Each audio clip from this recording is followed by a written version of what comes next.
I don't know if this trend's been done with tattoos yet, but let's give this one a go too. Show me your first tattoo, your most painful tattoo, your most meaningful tattoo, your biggest tattoo, your smallest tattoo, and possibly your favorite tattoo. What up, guys? It's your girl CBK here, aka Tasha, here today to share a special story with you guys. Something that I'm sure everyone has dealt with in some time, in some way, form, or fashion. And it is basically my first real heartbreak, because there's levels to heartbreak. And my first real heartbreak was 11 years ago on the day that this is being uploaded. So I figured it was as good a time as any to share it with you guys. Now, at a young age, I began to struggle with depression and anxiety. So that in itself was kind of its own form of heartache. So by the age of 25, I sincerely thought I knew what a broken heart felt like. I mean, by this time I experienced rejection. I had been dumped. I had fallouts with close family and friends, and even lost various family members to murder, sickness, and age. So I was 100% positive that I knew exactly what it felt like to feel your heart this splinter and break inside of your chest. But apparently, I was so very wrong. So exactly 11 years ago today, well, on the day this is uploaded, I was home in bed asleep when I received a call from my mom telling me that she and my aunt and uncle were coming. Immediately, I knew something was very wrong because it was still fairly early, and my family isn't the just pop up to hang out early in the morning type of family.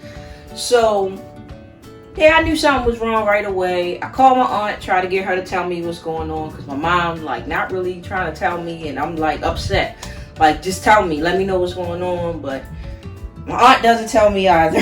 And so by this time, I'm panicking, because my grandmother had been in and out the hospital for a while at this point, and I just knew she was gone. I just knew I lost her, and I didn't know how I was going to take that, because I was very close with my grandmother. So they get to the house, and my sister and I, because, we together, we come out waiting for them to tell us what's going on. And while my aunt is trying to get herself together to tell us, I'm just standing there thinking, okay, I gotta be strong. I gotta be strong. I'm holding my mom's hand, and I'm like, I just gotta be strong for her. I gotta be able to hold her up through this. I don't know what that feels like. I don't want to know what it feels like. Obviously, it's something most people have to go through, but I just was losing my shit inside, because I'm like, how can I help her through this? So I stand there trying to prepare myself for what I thought was going to be the worst news. When my aunt found the strength to say that the afternoon before, my Uncle Charles had a heart attack and died, I lost it. I don't know where I was planning to go, but I just remember trying to leave, just trying to get out the house, trying to get away from everybody, and my mom just would not let my hand go. She just held on so tight that I knew if I kept pulling, I was just going to pull her down, and I didn't want to hurt her, so I didn't pull away. I just ended up vomiting and just losing it. I just completely lost it. And in that moment, I just remember being so confused, not understanding how the world was still spinning. I couldn't understand how my heart was still beating. And I couldn't understand how more than, it was a good 14 hours had passed without me knowing instinctively something was wrong. I felt like we were that close that as soon as he was gone, I should have known. There's no way I should have been able to work my shift, come home, sweep and mop all the floors in the house, go to sleep, and not know that he was gone. I was just distraught. Before my mom got married, when I was 10, for as far as I can remember, she only really had one boyfriend that I really remember her bringing around us, because she wasn't the type of mom that would bring a lot of different guys around. So I'm sure that wasn't her only guy she dated, but whatever. I didn't really like him. We never really bonded with him. He was just this guy who made us eat disgusting food or whatever. And my grandfather, he worked a lot. He was a nurse, so he was just always working. And my other uncle, I didn't see him very often. So my Uncle Charles was basically my father figure for a long time, even though he told me he never looked at me like that. He always looked at it like, oh, this little sis, because we were 13 years apart. So it's definitely possible to be siblings that's 13 years apart. I mean, there's siblings that's got more years than that. So it just always was a strong bond. I remember when I was younger, and you know, it was only a few of us cousins back then. You know, I'm like the fourth oldest out of all the grandchildren. When it was just a couple of us, I remember he said he used to love taking us out, especially one of my cousins, because she knew all the right things to say to help him get girls. And you know, my sister knew some of the stuff too, but he said he would like to take me because I wouldn't talk. And I was just that shy. I still am super, super shy, but I wouldn't talk to anybody except for my mom and my sister. And for a while, I wouldn't even talk to them. I remember my mom telling me one of the reasons I went to see a therapist was because I didn't talk to her. I would not talk to anybody. I was just that shy. So anyway, that was like a game for him, trying to get me to talk to him. And you know, of course, he's like a teenager back then, so he's just like, oh, it's fun, just trying to get her to say something to me. I guess eventually I did. I don't know. But anyway, eventually I started to look at him like an overprotective big bro, which is basically what he was. How he treated me like a little sister that he just always had to protect and keep everybody away from. So it's funny, I always kind of looked up to him. I remember I looked up to him so much that at one point when I got a little older and you know, I was talking a little, run around with the other little kids, he would ask me to hold his hat. And he had a bunch of baseball caps, and he loved all his caps, and they were important to him. He wanted to keep them clean, they had to be nice and everything. So I looked at that as like such a big privilege. And it was like, sometimes I wouldn't even go play because I'm like, no, I want to hold his hat. I gotta hold his hat. Like, I looked up to him that much. And it sounds so crazy now that I think about it. Like, what? I was like 6, 7, and I'm like, I'm getting to hold his hat. Like, I'm not even wearing it, I'm just holding it. But it was a big deal to me, and I took it seriously. And if I dropped it, because a couple times I dropped it, I apologize, and I'm like, I'm sorry, I'll do better. Just don't take this privilege away from me. I need it. By the time I hit my teenage years, I guess that's when we were, like, I can't say not close, because we were still close, but you know, teenager, I'm trying to rip and run. I'm trying to see my friends. I'm trying to find guys, you know, I'm trying to do other stuff. So I didn't come around as much, but at the same time, he was always there for me when it came to, you know, needing someone to vent to about my teenage angst. I mean, of course, I wouldn't come to him with everything because, you know, big brother, you know, overprotective, but I would come to him with a lot of things, and we would have a lot of deep conversations. And back then, I didn't look at it as nothing because, like I said, we have always been close. But as an adult, I realized how precious that was, because there are a lot of adults who won't even give a child that time. They look at it like, oh, you're a kid, everything you're talking about is trivial, none of it matters, we're not having deep conversations, go play, get out of here, go find your cousins. But with him, it wasn't like that. It was like, you know, he would rap, we would chill, we would watch cartoons together, all that type of stuff. But that was just kind of how he was. It wasn't just with me. He's super close with my sister. He had his 6 kids that, you know, he loved, that he spent plenty of time with, and he had their own special bonds with each of his children. So that's just how he was. He wasn't perfect by any means. There's fault with everyone, but at the same time, of course, he wasn't perfect. But at the same time, he was always there for me. At one point, I remember, you know, he had my aunt and 7 of her kids living with him, and it was when I didn't want to be home, I could still crash there, which is ridiculous. I had a whole grandmother, and you know, it wasn't like I had nowhere else to go. I did have somewhere else to go. I could stay with my grandmother, and I did eventually stay with her for a little while, but at the same time, it wasn't because he didn't welcome me into his home. Even though his house was overcrowded already, it was like, you're always welcome here. If you need somewhere to be, you can be here. But, you know, so, I mean, I just appreciated that.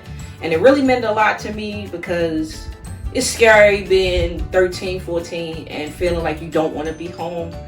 So it was nice to have that place I could go to. And it was walking distance, which made it even better. So I spent a lot of time over there. I remember...